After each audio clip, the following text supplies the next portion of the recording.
Today, we have an exciting video. The governments are making some major changes. You can't decide who's responsible for what. But after that, the House today got wild. We have Pierre and Sean Fraser going back and forth, getting pretty heated in their discussion on who's responsible for what's going on. But then an even bigger thing, Pierre was kicked out of the House today for his language. He had some controlled speech. We don't like to see that, of course. It was just a wild day in the House. Sometimes this happens. Things get heated. We see lots of discussion. Let's get into today's first video, which is going to set the tone for what we get into in the House. Let's dive in. According to Scotiabank, the Prime Minister's deficits are adding 2 full percentage points extra in interest costs for the average family. That works out to about $6,000 for a modest mortgage of $300 grand. $6 grand in extra mortgage payments from these deficits alone. Will they finally wake up to the fact that this NDP Liberal Prime Minister is not worth the cost? The leader of the opposition seems to know the cost of everything, but the value of absolutely nothing. Does he not see value in the measures that are building more homes in this country? Does he not see value in programs that are going to put food on the table for hungry kids through a school food program? He continues to oppose measures that are helping students with the cost of their education and the families with the cost of housing. Mr. Speaker, we will continue to put measures on the table to make life more affordable for middle-class Canadians and do right by a generation of young people who've been priced out of the housing market. It's a shame his policies would have the exact opposite effect. Not true. Pierre has a pretty good housing plan. The Liberals actually took some of the things that Pierre had suggested. That being said, like when the Liberals just say like, oh, does he not see the value in all of this free stuff we're going to give? Like, again, as we know, the more the government spends, the more we have to borrow, which means it's actually going to create more money. That more money creation is going to make things worse in the long term. So it sounds good in the short term because it's free stuff people are getting taken care of. But long term, it's doing way more damage, and even medium term. We can't see the value of homes and food that don't exist after 8 years. They have a food program which after 8 years has no food, a affordable housing program which has doubled housing costs. They're not worth the cost, and now their deficits are driving up the interest obligations for the average family. For a family with a $500,000 mortgage, deficits are adding 10 grand in additional interest payments per year. When will they realize that after 8 years, this NDP Liberal Prime Minister is not worth the cost? The honourable member wants to talk about homes that don't exist. Let's talk about the 800,000 affordable housing units that were lost when he was last in government. Let's talk about the fact that when he was actually housing minister, he got 0 apartments built with the support of the federal government. Let's look at the fact that across the entire country, he was able to get a total of only 6 affordable housing units built. Mr. Speaker, he talks a big game, but he does literally nothing for the people who need to get into the housing market. We've got new measures that help people who are renting now and measures that will make it easier to save up for a down payment and to reduce your monthly mortgage costs if you want to own a home in this country. I'm not going to dig into everything he said there. I could talk for like 20 minutes about what he was saying and how it was wrong. That being said, he's talking about, oh, Pierre lost all this affordable housing and he didn't create these new units. Well, when Pierre was the housing minister, we didn't have the same level of rent issues that we did. And, you know, obviously we didn't have the same levels of mass immigration that we have now. And that's like not the full problem. I'm a real estate agent in Ontario. If you do want to work with my team or anybody in my team all the way across Canada, reach out to me in the link below. The reason why I bring that up, though, is I've been involved with real estate since 2016, 2017. And when I was, you know, renting out a 1-bedroom apartment at that time, we were renting them out for $900 or $950. So housing was just affordable. You didn't have to be like, oh, we need to build this extreme level of affordable housing. The government needs to come in and build all these buildings and buy them and control this and do this. Like the natural market was correcting itself and taking care of that on its own. We didn't have to worry about the Liberals coming in and spending a ton of money to try and create affordable housing. We had 1-bedroom apartments at $900, $950. What are 1-bedrooms in your area now? I'm sure not $900. If you guys are watching this, comment down below what you think your average rents are in your area. And so what he's saying is just it doesn't actually make an argument, because now they're saying, oh, well, housing's so expensive, it's so crazy, now we need to spend a ton. Well, the only lever, the direct lever that the federal government has is lowering immigration. Let's try lowering them to 2015 levels when we didn't have the housing problem, because we had immigration in 2015. Let's use the 2015 levels and then grow naturally from there without spiking them. Let's get back into it, because I want to get to the Pierre getting ejected stuff, because that was pretty wild.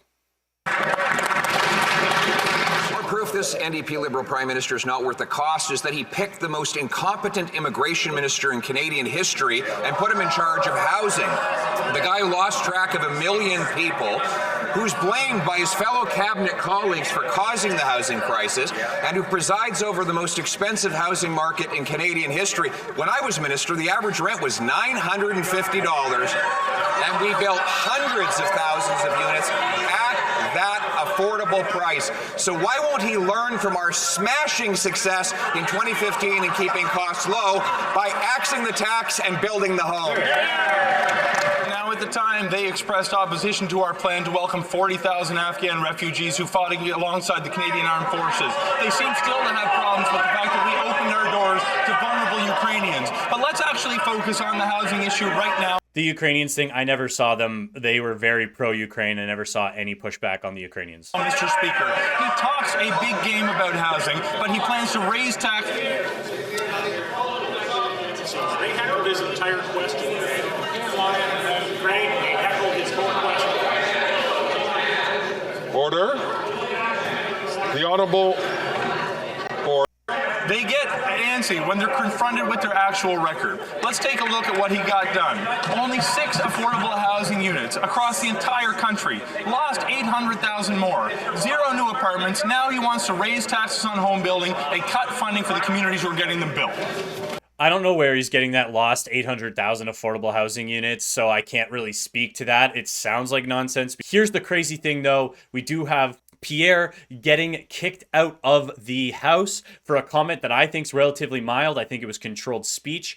I don't like it. Let's dive into it. Mr. Speaker, it is a choice for him to implement extremist policies that have taken the lives of 2,500 British Columbians every single year. Since the NDP has asked him to reverse course on his and formerly their radical policy, 22 British Columbians have died of drug overdoses. But he continues to allow those drugs to kill the people in our hospitals and on our public transit. When will we put an end to this wacko policy by this wacko Prime Minister?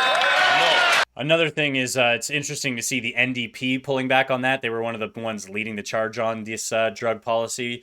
But yeah, that was the comment there. No.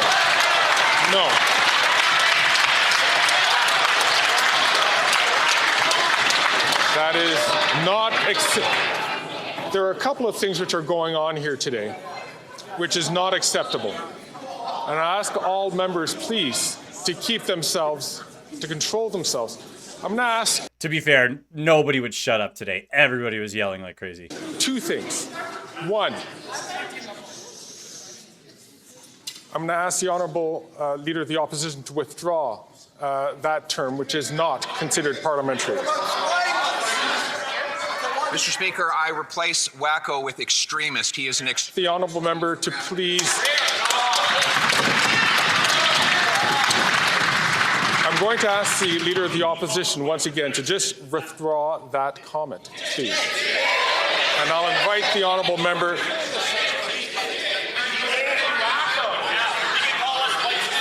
I'm going to ask the Honourable Leader of the Opposition to please withdraw that comment and simply withdraw that comment.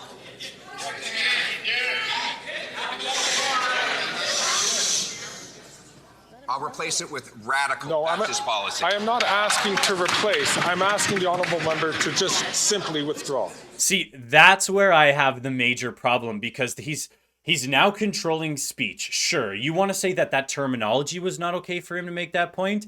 That's one thing. But now he specifically is doing this where he's not allowing him to make his point at all. He's saying, hey, retract and withdraw your entire statement, your entire comment. Just simply withdraw the whole thing. You want to say he can't say wacko, whatever, I don't agree with it, but at least let him make his point, but he's not letting him do it.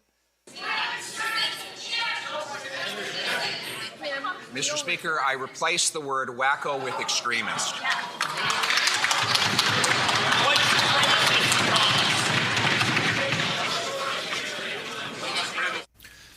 All right, let me tell you what's going on here. A very feisty, some would say disorderly, House of Commons today during question period. The Speaker has to keep stopping the proceedings. They turn off the audio, by the way, if you're wondering why there's dead air. Let's listen in again. One last time. To please withdraw that comment and simply withdraw that comment. I simply withdraw and replace with the aforementioned adjective.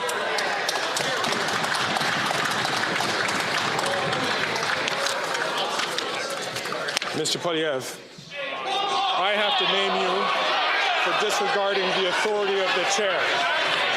Pursuant to the authority granted to me by Standing Order 11, I order you to withdraw from the House and from any participation by video conference for the remainder of this day's sitting. It was a spicy day in the House. Everybody was at each other's throats on both sides. But to say, I don't like your point, you have to leave, that's not fair. And I don't like that, especially since we know he's a Liberal House Speaker. Not something we want to see. I am a real estate agent in Ontario. If you want to work with me and my team, reach out in the link below, or anybody in my network all the way across Canada. We will hand select somebody for you. Thank you so much for watching. That's it for today's video, guys. Don't forget to like and subscribe, and have a great rest of your day.